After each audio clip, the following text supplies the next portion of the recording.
मां को, बहन को, बेटी को, पिता को 4 करोड़ रुपए दे करके कथा सुनाता है और कथा में भगवान राम के चरित्र की बात करता है, फिर उसमें मौला भी आ जाता है और अली अली भी आ जाता है, लेकिन आप 4 करोड़ रुपए दे के सुनते हैं। आप नहीं अपने हीरो को पहचानते हैं।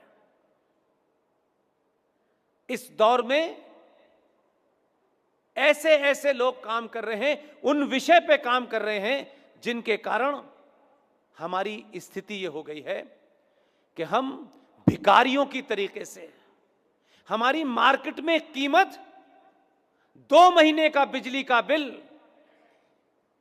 और 2 रुपए किलो के चावल चाहिए, बस इतना देने पे हम देश में सत्ता में किसी को बिठा देते हैं।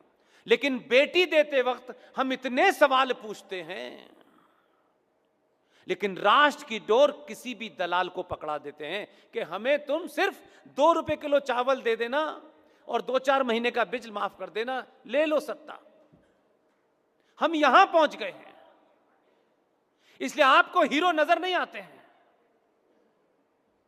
जे साईं दीपक जिस विषय पे लड़ाई लड़ रहे हैं, उसकी दूसरी कैंपेन में मैं लगा हुआ हूं। सनातनी हिंदू समाज के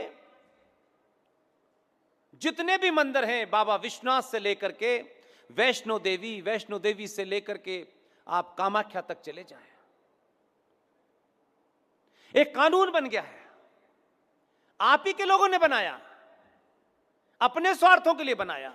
वो इस पार्टी में थे, उस पार्टी में थे, ये महत्व नहीं है, लेकिन बनाने वाले 99% हिंदू थे।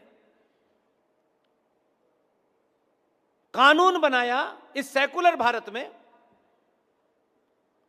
कि मंदिरों पे चढ़ने वाला पैसा, हीरे जवाहरात, मुकुट, ये सब सरकार ले जाती है। इस सेकुलर भारत में न क्रिश्चियंस के गिरजाघरों से, न गुरुद्वारों से, न मजारों से पैसा नहीं लेती सरकार, क्योंकि वो तो ऊपर अलग लोग हैं। सिर्फ मंदिरों से लेती है, जो एक रफ एस्टीमेट है वो कोई 5 लाख करोड़ का है सालाना का। देवस्थानम बोर्ड तिरुपति 1300 करोड़ रुपया पर ईयर जाता है। वहां के मंदिर की आस्था के पैसे से सड़कें और फ्लाईओवर बन रहा है,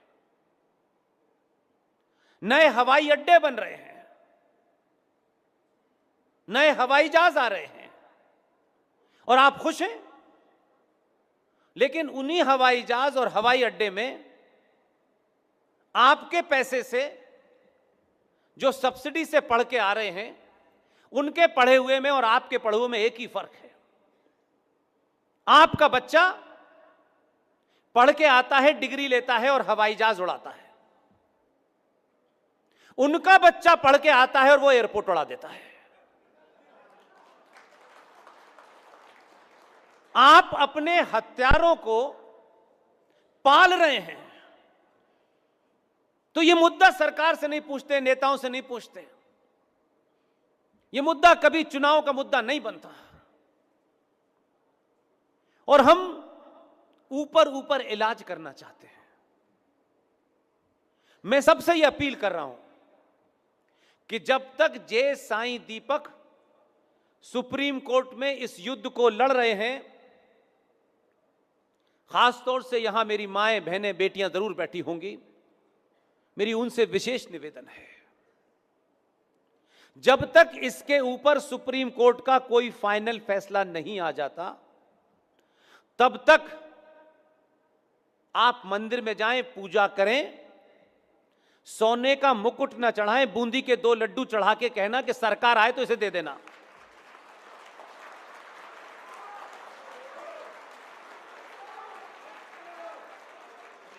जो आपके हाथ में है, जो मेरे हाथ में है, वो तो हम कर सकते हैं। सरकार ने नहीं किया, विधानसभा में ये पास नहीं हो रहा, हिंदू राष्ट्र नहीं बनना, ये भाई वो जब होगा तब होगा ना। ये लड़ाई जो कल से आप शुरू कर सकते हैं, और ये लड़ाई शब्द नहीं है, ये आपके हाथ में है। कोई सरकार आपसे कहेगी कि नहीं नहीं इस पे सोने का मुकुट चढ़ाओ, कोई नहीं कहने आ रही। मैं कह रहा हूं कि 2 बूंदी के लड्डू चढ़ाइएगा, महीने भर बाद सरकार आएगी, वो बूंदी के लड्डू ले जाएगी। या आप